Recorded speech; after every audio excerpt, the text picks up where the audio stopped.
안녕하세요. 자녀교육 정보 채널 드림맘입니다. 오늘은요 Q&A 시간으로 해서 여러분이 굉장히 많이 궁금해하시는 부분 중에서 두 가지의 질문을 답해 드리려고 이렇게 영상을 만들게 되었어요. 먼저 국제학교에 보통 다니시는 분들이 IB가 유리한지 AP 교육과정이 유리한지에 대한 질문이 많으셨는데요. 거기에 대한 얘기와 그리고 우리 아이가 선행이 다른 아이에 비해서 늦은 거 아닌가요? 라고 일반적으로 우리가 고민하는 그런 부분 많잖아요. 거기에 대해서 한번 얘기를 해보려고 해요. 이런 두 가지 고민 있으신 분들은 이 영상이 도움이 많이 되셨으면 좋겠어요.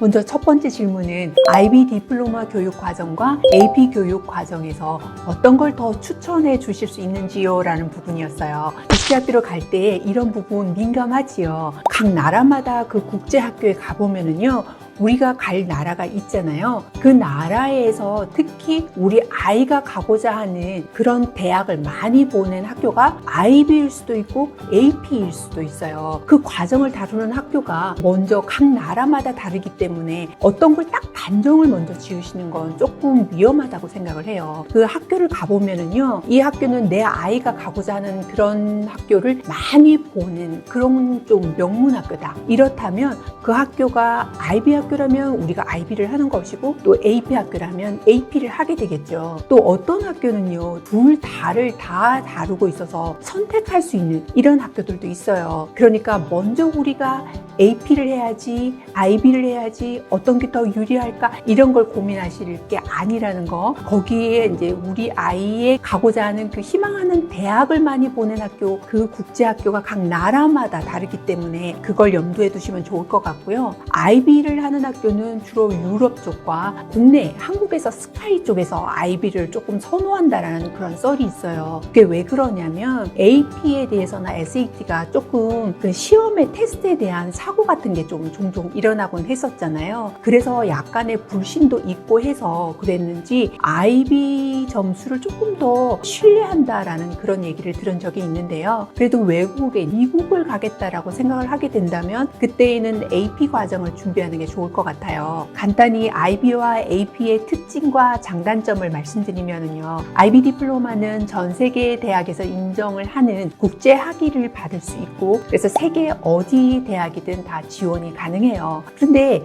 AP 과정도 마찬가지로 저희도 미국 학교를 나왔고 그리고 AP 과정을 했지만 영국 학교를 지원을 하게 된 거거든요. 그러니까 이 부분은 어떤 걸 하든 크게 문제가 되지 않는 것 같고요. 가능한 이제 유럽 쪽이라면 IB를 미국 쪽이라면 AP를 하는 게 어떤가라는 생각은 들어요. 근데 여기에서 이제 지원하는 과목을 보면은요. IB 디플로마 같은 과정에서는 총 6과목을 지원해야 되는데요. IB에서는 이제 하이 레벨로 해서 심화 과정으로 3과목 그리고 스탠다드 과정으로 일반 과정으로 3과목 이렇게 해서 만점이 7점이고요. 그 각 과목당 7점에서 6과목이니까 곱하기 6해서 만점이 42점인 거죠. 여기에다가 EE, TOK 그리고 카스까지 토탈해서 3점을 플러스해서 45점이 만점인데요. 여기 IB 디플로마에서 중점적으로 봐야 하는 거는 우리 아이가 지원할 대학의 전공과 이제 연관된 것은 하이 레벨 쪽으로 놓고 그리고 에세이가 굉장히 많이 어렵기 때문에 꾸준히 그 부분을 훈련을 하셔야 된다는 걸 생각해 두셨으면 좋겠어요. 유럽에서는 아주 저학 때부터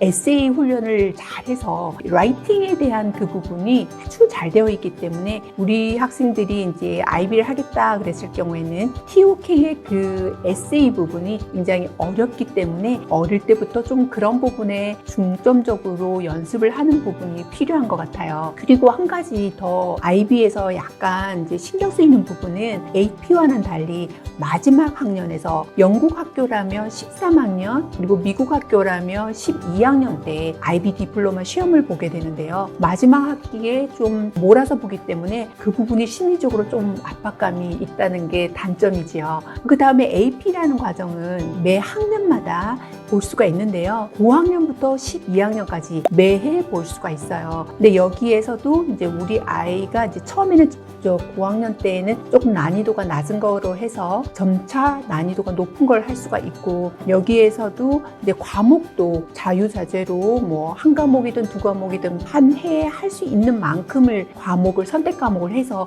하면 되는데요. 여기에서 이제 좀 장점이라면 아이가 이 시험을 보고 그 다음해인 5월에 테스트를 볼 수 있기 때문에 그 뭐 2과목씩, 3과목씩 차곡차곡 쌓여서 4년을 하면 꽤 그 AP 과목이 많아질 수 있거든요. 근데 하나 염두에 두셔야 하는 건 고학년에서 12학년이 해외에서는 이제 하이스쿨로 해서 고등학교지만 국내에서는 10학년에서 12학년까지가 고등학교로 인정이 되기 때문에 만약에 한국의 특례로 가겠다라고 생각했을 때에는 고학년에 AP를 신청할 것이 아니라 그때는 이제 약간 준비를 하고 10학년 때부터 조금 몰아서 10, 11, 12학년 때 이렇게 테스트를 본다라고 생각을 하시면 그걸 가지고 나중에 대학을 지원할 수 있기 때문에 한국과 외국을 이제 함께 동시에 지원하겠다 할 때에는 그렇게 전략을 짜보시는 게 좋을 것 같아요. 특히나 AP 같은 경우에는 IB와 비슷하게 우리 이제 전공 과목과 연관되어 있는 것들을 이렇게 압도적으로 좀 많이 하시는 게 유리하고요. 영국이나 싱가포르 뭐 이런 한국의 스카이 같은 데를 염두에 두신다면 IB를, 미국 대학을 좀 생각을 더 많이 하신다면 AP를 하는 것도 좋은 방법이라고 생각을 해요.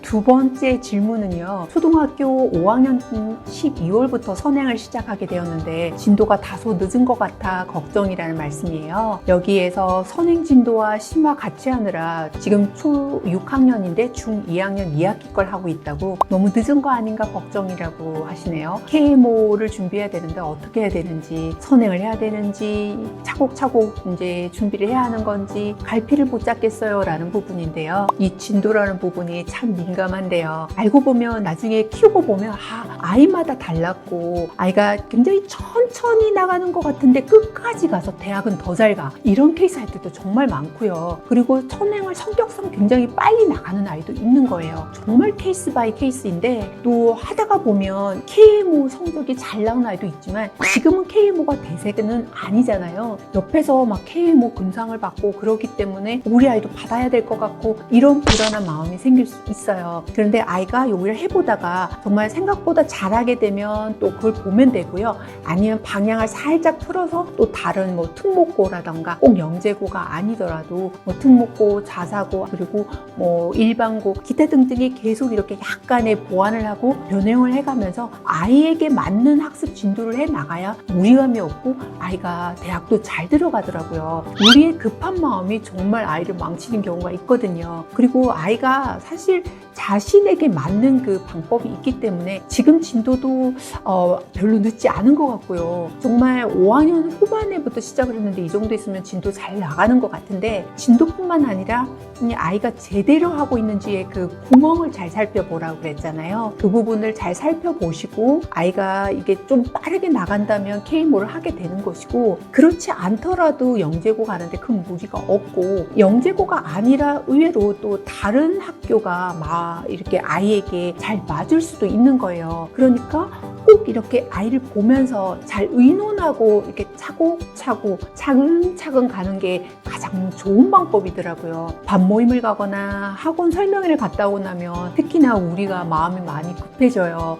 그럴수록 더더욱이 우리 스마일 거울 보고 연습도 해봐야 하고요. 우리가 맛있는 거 먹고 보약도 먹고 민감해지지 않도록 좀 우리를 릴렉스를 시키고 그런 다음 아이를 반갑게 맞이해야 해요. 학교에서 갔다 와서 학교 후에는 기분 좋게 맛있는 거 먹고 나서 공부할 의욕을 가질 수 있도록 해주고 아이가 선행을 잘 하는지 그리고 그 제 과목에 대해서 제대로 하고 있는지 구멍은 없는지 아이의 능력을 봐서 KMO를 할지 아니면 학교를 어디를 보낼지를 계속 약간 변화를 주겠다고 생각을 하시면서 하면 훨씬 더 아이가 의욕적으로 열심히 공부를 할 것 같고 또 뒤늦게 이렇게 뒤돌아보면 정말 그렇게 하길 잘했다라고 생각이 들 거예요. 아이 키우는 게 쉽지는 않지만 여러분이 이렇게 노력하시는 만큼 아이가 잘 자랄 테니 너무 걱정 마시고요. 선행보다는 지금 현재 아이가 공부할 수 있는 환경을 잘 만들어 주시고 지금 하고 있는 정도면